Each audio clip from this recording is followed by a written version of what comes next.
საორგანიზაციო ჯგუფს, ასე ვთქვათ, მინისტრთა კაბინეტს დავანებოთ იმაზე ფიქრს თავი, როგორ გავაყალბოთ არჩევნები, წინა საარჩევნო პერიოდში რა შევთავაზოთ მოსახლეობას, იმისათვის რომ ხმების რაოდენობა გავზარდოთ, ამას ჯობია ის წლები, რომელი პერიოდიდან ხართ არჩეული, საქმე აკეთოთ და გაწმუნებთ ამაზე უკეთესი მოსყიდვა მოსახლეობის არ ყოფილა, არც იქნება და არც გაგონილა.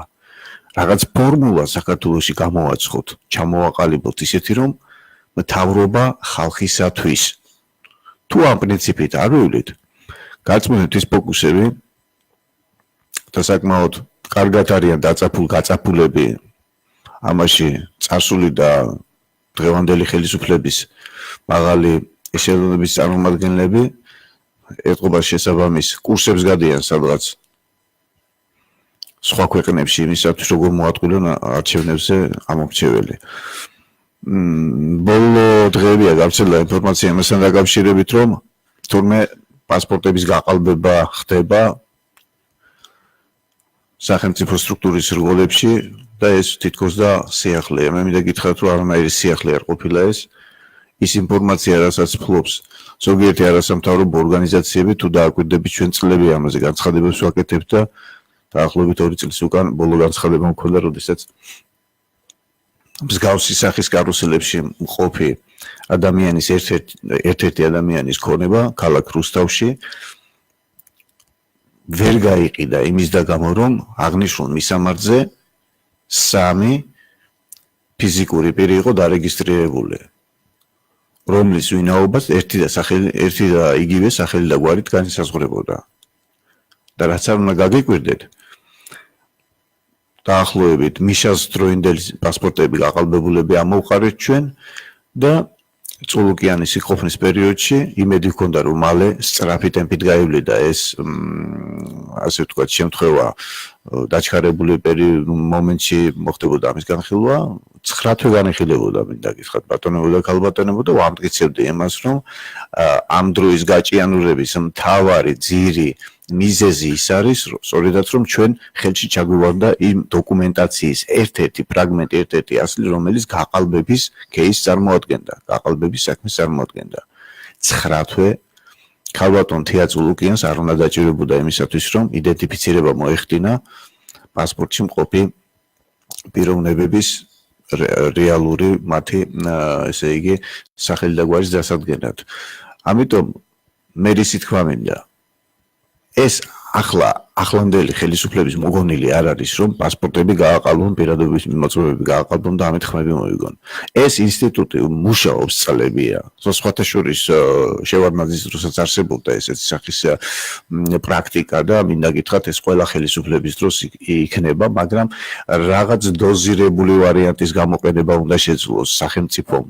საერთოდ არ უნდა იყოს, მე თუ მკითხავთ, სარეზერვო საქმისათვის ესეთი кейსები გადადებული. ზოგადად ყველა სახელისუფლებო რგოლს ხელისუფლებაში მყოფ ძალას აქვს ეს რეზერვი და ამაზე დაყრდნობილები არიან. მიშას დროინდელ პერიოდს სანამ საუბარს გამაგრძობდე, მე მინდა მსმენელებს აუხსნა, უბრალოდ ჩვენი ტელეფონის ნომერი უკან ნახო, ეს არის 0790-223 სტუდიის ნომერი, ასევე თქვენ შეგიძლიათ დაგვიკავშირდეთ მობილური ტელეფონის ნომერზე 599152515, SMS-ი შეგიძლიათ მხოლოდ ამ შემთხვევაში გამოვუშვათ, იმიტომ ჩემი მობილური ჩართულია ახლა, უпростоრად გამორთულია და ჩართული მაქვს Facebook-ის გვერდი, ანტიკორუფციული კავშირის Facebook გვერდზე შეგიძლიათ გვიხილოთ, ასევე შეგიძლიათ გვიხილოთ თუ გვიცქიროთ რადიო საქართველოს ხმის Facebook გვერდზე. და კითხვები სხვათა შორის არის აქ, მაგრამ სათვალე დამავიწყდა წამოღება და ცოტა გამიჭირდება კითხვა, ასე რომ შევეცდები პერიოდულად შიგადაშიგ ჩავერთოთ და რაღაც პასუხები გაგცეთ. აი ახლა წავიკითხე, ბატონო გიორგი, წინა საარჩევნო პერიოდის აქტივობა ხომ არ არის გამოწვეული იმით, რომ გაყალბების ფორმა უფრო მეტი ძალით მუშაობს. სწორედ მაგაზე ვსაუბრობდი ბატონებო. სახელმწიფოს ხელისუფლებაში ყოფ ჩინოვნიკებს გააჩნია მთელი რიგი ბერკეტი იმისათვის, როგორ გააყალბონ ესა თუ ის არჩევნები და შესაბამისად მათი ფოკუსირება მოკლედ ჩამოაყალიბებ ჩემ აზრს, მათი ფოკუსირება არის ის, რომ როგორ გავიდნენ ფინიშზე. მე მათ უსურვებდი, როგორც რიგითი მოქალაქე და როგორც ყველა უფლებადამცველი ორგანიზაციის წარმომადგენელი, ესეთ რჩევა და რიგებას მივცემდი, რომ აკეთონ იმ პერიოდისთვის აკეთონ ის გასაკეთებელი, რისთვისაც მათ ხალხმა მანდატი მიცა, რისთვისაც მოსულები არიან და ვფიქრობ, მხოლოდ და მხოლოდ თავიანთ სანათესაოზე, ეს ყველაზე კარგ ვარიანტში ფიქრობს ადამიანი, თავის სანათესაოზე და ცუდ ვარიანტში, ბოდიში ცუდ ვარიანტში ფიქრობს თავის სანათესაოზე, კარგ ვარიანტში ფიქრობს თავის ოჯახის წევრებზე. ოჯახის წევრის იქით ისინი ვერაფერს ვერ ხედავენ. მაქსიმალურად აქვს ჩართული, ესე ვთქვათ, ამოსრუტვის და როგორ გითხრათ, მოხვეჭის მთელი ეს მოთხოვნილება, რომ რაც შეიძლება მეტი შეიტანონ, რაც შეიძლება მეტი შექმნან ოჯახისათვის, მათი ოჯახის წევრებისათვის და სანათესაოსაც კი არა უყურებენ. მილიონები როგორ იშოვონ აი ამ მთელი ამ მათი არჩეული პერიოდის ყოფნის პერიოდში ამაზე არიან ორიენტირებულები და მორგებული. სწორედ იმიტომ იყო ბიძინა ივანიშვილი გამოვიდა და თქვა, რომ შეცდომა დაუშვიო და დაუშვი იმიტომ, რომ არა ერთგულებით უნდა განმესაზღვრა მე ამ გუნდის დაკომპლექტება, არამედ პროფესიონალიზმით. ეხლა უნდა მიხდე შედალოწილო ამას. ქვეყანა თავზე დაგვენგრა. მთელი იმედები გაგვიცრუდა და დღეს კიდე ახალი ტყუილის პაკეტებს გვთავაზობენ, რომ აი იქ რაღაც საბანკო სექტორში 2000 ლარამდე დავალიანების ყოფი ადამიანები, რომლებიც ჩავსიაში გადასულები მათ მოიხსნებათ ეს და განულდება და ასე შემდეგ და ასე შემდეგ. მე მინდა გითხრათ ბატონო ვიძინა ამ სიცრუის არავის აღარ ჯერა. მე მაგალითებით მინდა გესაუბროთ და კონკრეტული საქმეებით მინდა გესაუბროთ იმასთან დაკავშირებით რა აკეთა წინა სახელმწიფო რგოლმა ნაცმოძრაობამ და რა არ გამოუვიდა. მე მინდა გითხრათ რომ დაპირებას არ აკეთებდა მიშა სააკაშვილი.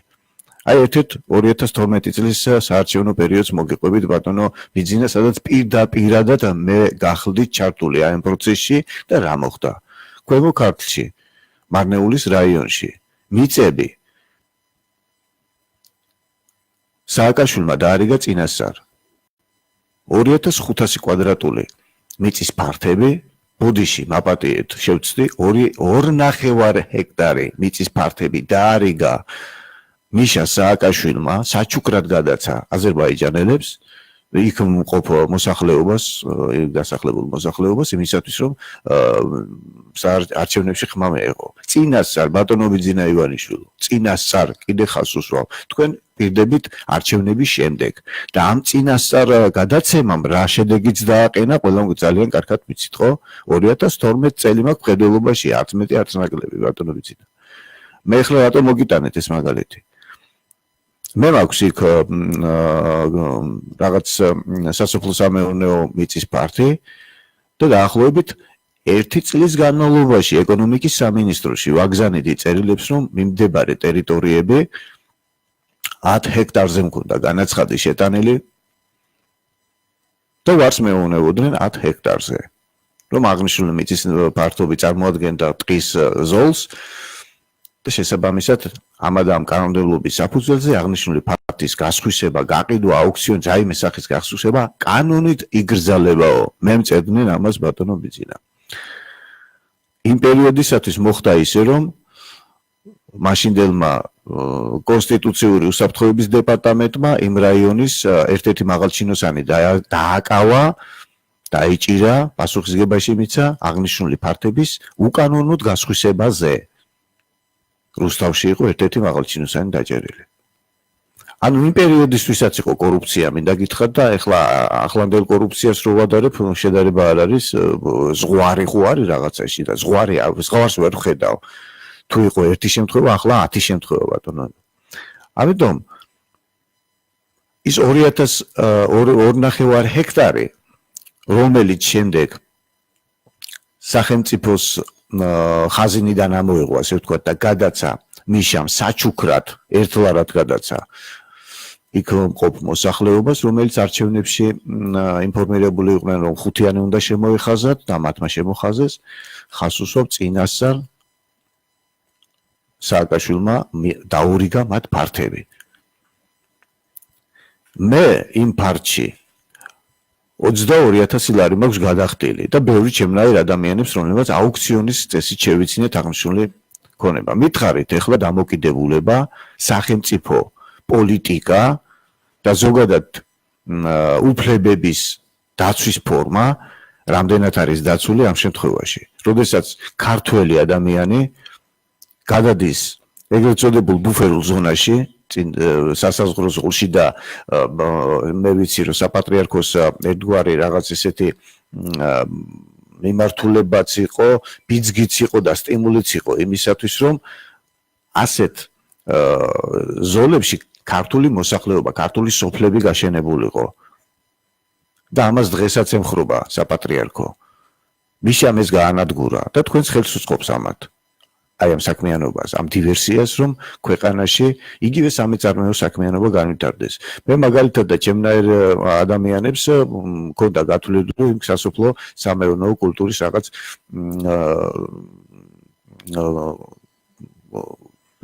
სცენარები დაგვერგა და მიგვეღო რაღაც შემოსავალი. ეს არ მოხერხდა. ქართველს რატომღაც სხვანაირად შესქერის სახელმწიფო რგოლის წარმომადგენელი თითქოს ბადრიჯანს, კარტოფილს და სასოფლო კულტურას ნაკლებად მოიყვანს და ნაკლებად გაგოგება თითქოს და ამაში. არამს და არამს ბატონებო, ყველამ ძალიან კარგად ვიცით, მიწის მოყვარული გლეხი ყოველთვის ქართველი რაღაცას ქმნიდა და ყოველთვის ხარისხით გამოირჩეოდა ისა თუ ის პროდუქტი. ამიტომ შეუწყვეთ ქვეყანას მოსახლეობას ხელი იმისათვის, რომ განვითარდეს სამეწარმეო საქმიანობა. სამელიორაციო რგოლი, სამელიორაციო პროექტები, რომლებაც არაერთი დადებითი პროექტი განახორციელა აღნიშნულ ტერიტორიებზე, მე ამას ხშირად ვიზახობდი, არ შეიძლება ვისაუბროთ მხოლოდ და მხოლოდ უარყოფით კუთხეზე და უარყოფით მხარეებზე ქვეყანაში არსებულ პოლიტიკაზე. არის დადებითიც.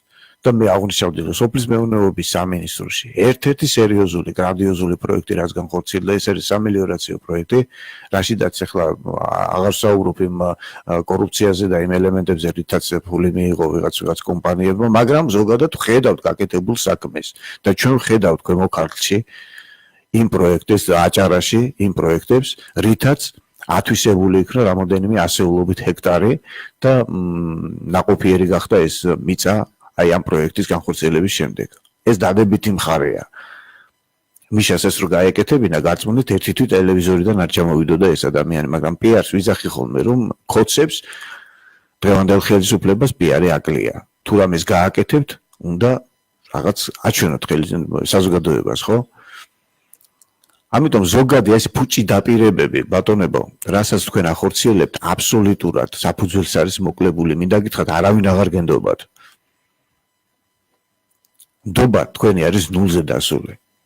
და ის ხრიკები და ის ტყუილები, რომელსაც თქვენ დღეს თქვენი პირიდან ისვრით, ცინიზმია მეტი არაფერი და საზოგადოების მოსახლეობის აქტიური ნაწილი თქვენთვის უკვე სხვანაირად არის განწყობილი. შეიძლება პირობითად თავი დაგიქნიოს. ახლა მე უყურებდი, რომ საზოგადოებები მასში, რა ქვია, სადარბაზოებში, კორპუსებში დადის აქტივისტები და გამოკითხვებს აწყობენ თითქოს და ვისაძლევთ ხმას და რასაც როგორ და რას ემყრობით და ეზოში რაღაცას გაგიკეთებთ, რაღაც შეპირებები ხვდებით, აი განცხადებები აქვს ხალხს დაწერილი, მაგალითად ჩემთან კორპუსში ჯიქიაზე ვცხოვრობ, განცხადებაა დაწერილი წელიწად ნახევარია თქვენ დავოცვილებო სადარბაზოს რემონტზე, თანადაფინანსების პრინციპით. ერთი კვირის უკან გაახსენდა დღევანდელ ხელისუფლებას არსებული პრობლემა გამოაგზავნა ჯგუფი და კითხულობენ ვისაძლევთ ხმასო და თქვენ მიეცითო ოცნებას ხმა და შემდეგ ჩვენ ამას გაგიკეთებთო. ბიჭო, წელიწად ნახევარია თანადაფინანსების პრინციპით. მოქმედებს ეს პროექტი, ხო? ვერ გაგიკეთებიათ და ის გამოცდილებაც გვეუბნება ჩვენ რომ არც მერე იქნებით თქვენ ამის გამკეთებელი. ასე რომ ტყუილად ნაცრი შეყრა მოსახლეობის თვალებში დღეს კიდევ ამას არავინ არ ჭამს, მაბატია ჯარგონისთვის რა. აი ეს მოგიძველდათ უკვე ეს მეთოდები, ჯობია რაღაც ახალ მეთოდზე გადახვიდეთ და ახალი მეთოდიც მოგახსენეთ თქვენ. მიშა სააკაშვილმა ახალი მეთოდი გამოიყენა, წინასწარ გადაცა ხალხს მიწები და ხმა ვერ აიღო და საწავიდა 2012 წელს ნახეთ. პოლიტიკურ სანაგვეზე გადავარდა ეს ადამიანი, რაც თქვენ გელით ასევე რა. მაგრამ მე მინდა რა ვთქვა, იცით, ახალი ძალა სამწუხაროდ ვერ ხედავ მე ამას და სამწუხაროა დღეს ჩემთვის რომ ვაშაძისა და სალომე ზურაბიშვილის შორის უწევს მოსახლეობის ნაწილს არჩევანის გაკეთება. მაგრამ ზიზღი ის რაც თქვენს და ნაცმოძრაობას მიმართ გააჩნია საზოგადოებას პროტესტის ნიშნად კვლავ ვაშაძეზე არის გათვლილი. ეს თქვენს კარგად იგრძენით, ხო? ამიტომ ვაი თქვენ იმისათვის რომ ნაცმოძრაობა კვლავ დაუბრუნეთ ქვეყანას. ეს მართლაც პირსისხლიანი ვამპირები, რომლებიც დღეს საკმაოდ აქტიურები არიან და კოჰაბიტაციის პროცესი თქვენი მოსვლის შემდეგ საზოგადოება, არასამთავრობოები უყვიროდით, რასაც ქვია, რომ კოჰაბიტაცია არ შეიძლება ესეთ პოლიტიკურ პარტიასთან. და დღეს თავზე გადაგაჯდათ ეს პოლიტიკური პარტია. მეტის ღირსი ხართ ბატონებო, მინდა გითხრათ. მეტის ღირსი ხართ. მათ ადგილზე სხვა რაღაცას გააკეთებდა კიდე ადამიანი, მაგრამ ამის ეთყობა კოჰაბიტაციის მორალებიდან გამომდინარე ერთმანეთს ვერ იმეტებთ თქვენ, მაგრამ ჩვენ აღარ მოვტყუდებით, მინდა გითხრათ.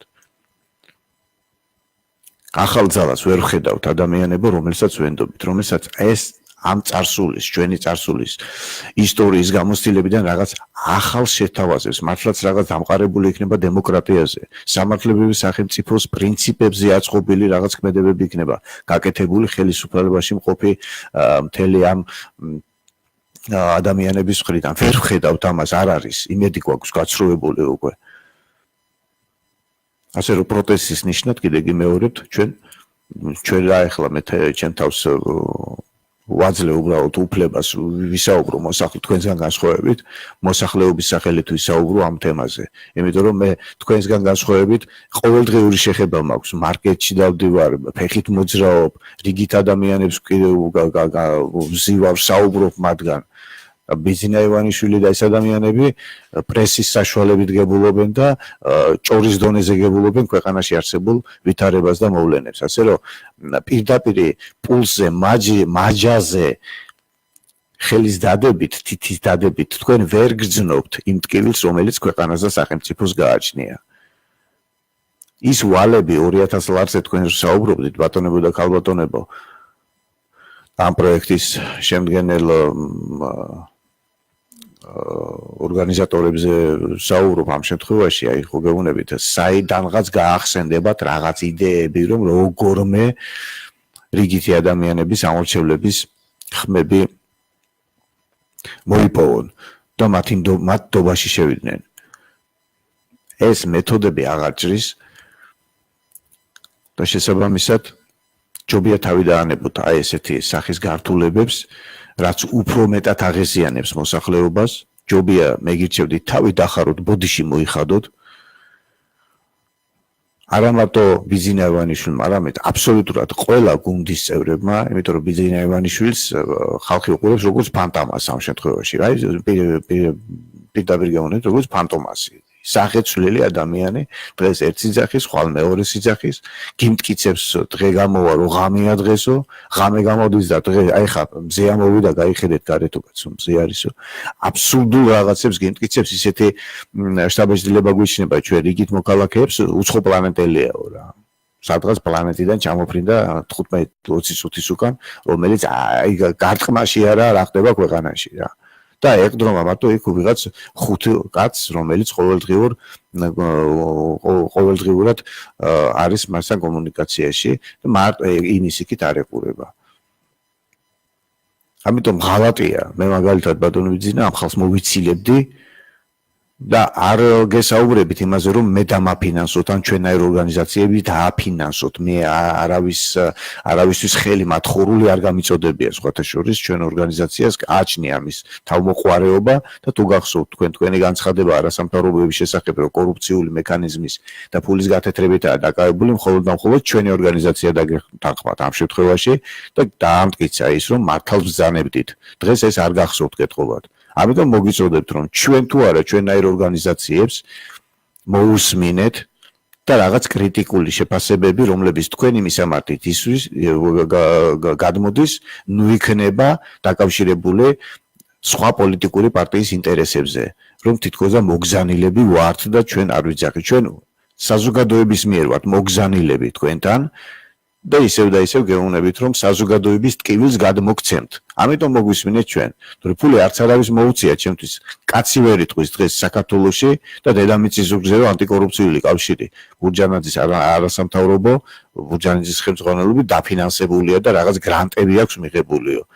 15 წელიწადია ერთი თეთრი რა არის, არ ვიცით ამ საფონდო ამ ფონდებიდან, რომლებიც საგრანტო პროექტებზე მუშაობს. ყველა საგრანტო პროექტი არის დაბლოკილი და თეთრი არ არის გადმოწოდებული ჩვენსკენ.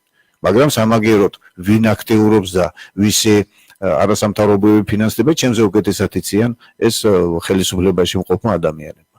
ასე მოგიწოდებთ, მოგვისმინოთ და ამაში არაფერს არ გთხოვთ. მოგვისმინოთ, რომ იმ ადამიანების გაჭირვება თქვენთვის ნაცნობი თემა იყოს და შესაბამისად უფრო ნაყოფიერი ნაბიჯები გადადგათ იმისათვის, რომ ქვეყანა განვითარდეს. ხალხი ვალებშია ჩახშობილი. თუ 2000 ლარის მქონე ადამიანი დღეს შავსიაში იმყოფება, თქვენ წარმოგიდგენიათ სამეწარმეო საქმიანობის განვითარებისათვის, თონეების, რაღაც ხილბოსტნის მაღაზიების მოსაწყობად რა თანხებია გაცემული საბანკო სექტორიდან. იმ ხალხს ვერ გავიგე რამე ბრალი მიუძღვით იმაში, რომ მათმა საბანკო სექტორის სერვისით გამოიტანეს თანხები და მომსახურება გაუწიეს მათ. ხომ არაფერი დაუშავებიათ, მაგრამ ვერ განავითარეს ავიანტი ბიზნესი. და შესაბამისად მათი უძრავ-მოძრავი ქონება უკვე აუქციონების წესით იყიდება დღეს. ნახეთ ბატონებო, შევძანდით საახსრულებლოს საიტზე და ნახეთ როგორ იყიდება ჭიქა, ჩაის ჭიქა, როგორ იყიდება კომპიუტერი, ოთხკუთხედი, რომელიც გასულ საუკუნეში ქონდა მოხმარებაში ხალხს. ასეთი სახის ქონებებია ამოღებული და დღეს გამოდიხართ და იძახით, კიდევ ვიმეორებ, თვალში ნაცარს აყრით ამ მომრჩევლებს, რომ თქვენ ასე ვიზამთ და აგვირჩიეთ და მე რაღაც არავის არაფერი აღარ ჯერა ხალხო. რა დააშავა იმ ადამიანებმა, რომლებიც ნაგვის ბუნკერთან გამთენიისას დგება, პროფესიონალი, ინტელიგენტი ადამიანი საზოგადოების ინტელიგენტი ნაწილი დღეს ნაგვის ბუნკერთან დგას ხალხო. დილის საათებში გამთენიისას, რომ თავმოყვარეობის სახეც კი არ შეულახავთ ამ ადამიანებს, ცდილობენ არავინ არ იცნო, ზოგი ქუთ წამამხობილი მოდის და ზოგი კურტკა წამამხობილი მიდის იმ ადგილზე, რომ სახე არ გამოაჩინონ. ამ ადამიანებს რა უყოთ ბატონობიძინა? თავმოყვარე ძაღლი დღეს იმ პროექტებით, რომლებიც განახორციელა სახელმწიფო სტრუქტურამ, ქუჩის მაწანწალა ძაღლი დღეს ნაგვის ბუნკერთან აღარ მიდის. როგორი ჩასუქებულები არიან, გადახედეთ თქვენი მანქანებიდან.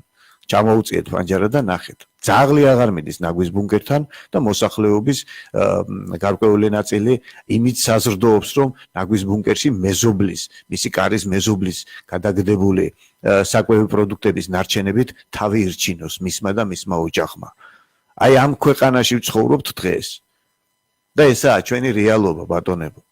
და არა ის, რომ სამინისტროში ვიფიქროთ, იცი რა, ჩემმა ავტოპარკის ავტოსატრანსპორტო საშუალებამ 200,000 გაიარა და მოდი ახლა ჩამოვწერო ეს $70,000 მანქანა ან $100,000 მანქანა და ახალი ვიყიდო იმისათვის, რომ ჩინოვნიკს ერთი ადგილი არ გაუწივდეს. ამას ჩვენ ხედავთ ბატონებო და ჩვენ შეფასებას ვაძლევთ. თქვენ რაც არ უნდა ირბინოთ ტელევიზიასთან ერთად, თქვენი ამომრჩევლები საარჩევნო რაღაც ჯგუფებთან ერთად და აწყოთ თქვენი ეგრეთ წოდებული ინტერაქტივები და ასე შემდეგ და ასე შემდეგ.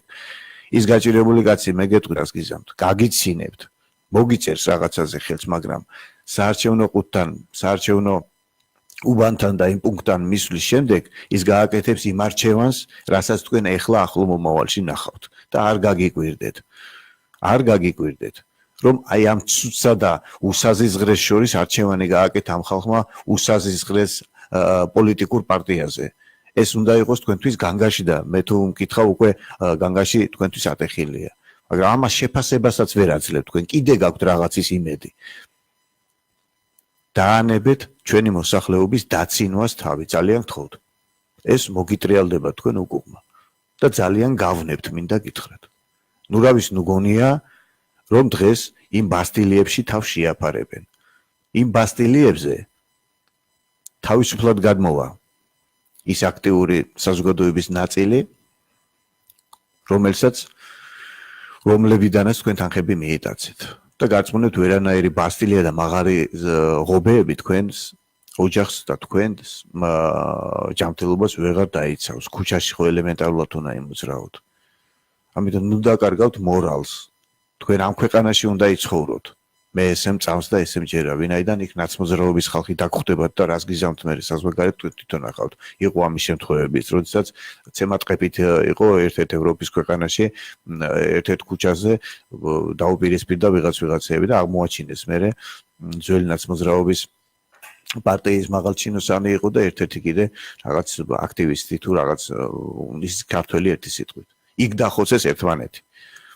ასე რომ ვერსად ვერ წახვალთ. აკეთეთ ის, რისთვისაც ჩვენ გადამხდელები თანხებს გიხდით და ვიკლებთ და ვაკლებთ ჩვენს ოჯახებს, ჩვენ შვილებს და თქვენ შვილებს ვასულდგმულებთ ამით. თქვენ შვილებს უქმნით იმის პირობას, რომ წავიდნენ და ზოგმა კემბრიჯი დაამთავროს და ზოგმა ევროპის სხვადასხვა და ამერიკის სხვადასხვა სასწავლებელი ძვირადღირებული, რომლის ოცნებაც კი არ გააჩნია 90% საქართველოში მყოფ მოსახლეობის 90%. ამაზე ვერც იოცნებობენ, იმიტომ რომ მათი ძირითადი ფოკუსირება არის საკვებზე გადატანილი, როგორ გამოყვებონ თავიანთი ოჯახები და როგორ გაიზრუნონ ის საბანკო ვალდებულებები, რომლებიც თქვენ და წინა ხელისუფლებამ დაპირებების საფუძველზე აკიდეთ ჩვენს მოსახლეობას და უსკრულში მიათრევთ აი ამ დაპირებებით, უსკრულში. სამწუხაროდ რამოდენიმე წუთი დარჩა ჩვენი გადაცემის დასრულებამდე. მე მინდა მანიშნებენ ერთი წუთია დარჩენილი. მინდა ერთი რაღაცა აი განცხადება გავაკეთო, ხო გეუბნებით, აი ძალიან ძიმია ამ თემაზე საუბარი. მე ერთს მოგიწოდებთ. ერის მამას, ჩვენს პატრიარქს მოусმინოთ. შეაფასეთ მისი თითოეული განცხადება, რასაც საუბრობს. და მან რაც ისაუბრა ბოლოს, ყველამ ძალიან კარგად იცით და ეს არის საგანგაშო. თუ ბატონ ბიძინა ივანიშვილის ხალხის არ ესმის, თხოვნა იქნება პატრიარქთან, როგორც ადრე დადიოდა, თვეში ერთჯერ მაინც მივიდეს და მოусმინოს მას. ის ეტყვის სიმართლეს. იმიტომ რომ რევლი, რომელიც მიდის ტაძარში, ერთმანეთს ვინახავთ ჩვენ. თუ ვინმე მუშაობს, უსაქმური მიყავს მას და უმუშევარი უფრო სწორად უსაქმური არ არის დღეს ხადა ადამიანი უნდა დასაქმდეს, მაგრამ ის ვერ ახერხებს ამას. ამიტომ მოусმინეთ პატრიარქს. ღვთისწყალობა არ მოკლებოდეს საქართველოს, სრულიად საქართველოს. მე წარმატებები მინდა ისმე გისურვებთ ბატონებო და ქალბატონებო. მეტი არაფერი არ დაგჩენია, უფლის და ღვთის წყალობაზე უნდა ვიყოს დამოკიდებული ინდივიდის საქართველოს ეცემა და ღვთისწყალობა. კარგად წამდებოდ მომავალ ოთხშაბათს.